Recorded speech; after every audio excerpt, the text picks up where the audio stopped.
Saul was the first king of Israel. Before him, Israel didn't have a king. God had led the people through prophets and judges.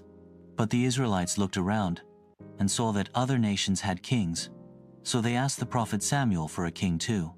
Even though God didn't want them to depend on a human king, he allowed it. God chose Saul, a tall, strong man from the tribe of Benjamin, to be king. At first, Saul did well. He led the people into battle and helped protect Israel from their enemies. But as time went on, Saul began to make choices that showed he wasn't fully listening to God.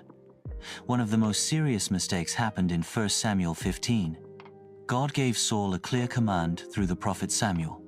God told him to go fight the Amalekites, a group of people who had attacked Israel in the past when they were coming out of Egypt. God said it was time to bring judgment on them. Saul was to destroy everything: the people, animals, and all their belongings, as a way of showing that God was the one bringing justice. Saul gathered his army and went to battle. He won. The Israelites defeated the Amalekites, just as God said they would. But Saul did not fully obey what God had told him.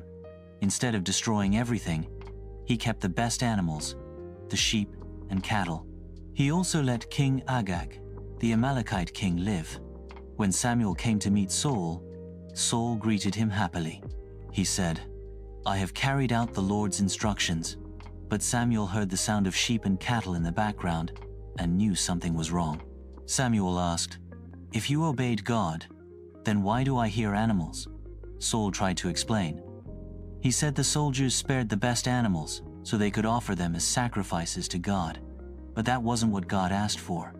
Then Samuel gave Saul a powerful message from God. He said, "Does the Lord delight in burnt offerings and sacrifices as much as in obeying the Lord?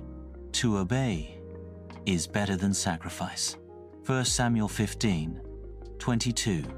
Samuel told Saul that because he had rejected God's command, God was rejecting him as king. This was a turning point.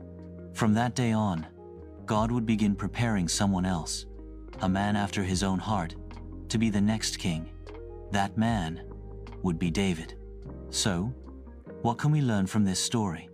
We see that God cares more about our obedience than our outward actions. Saul thought that winning the battle was enough.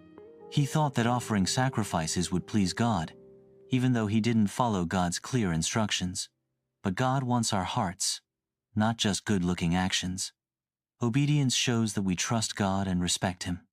Even when His instructions don't make sense to us, or when we think our way is better, following God completely is what matters.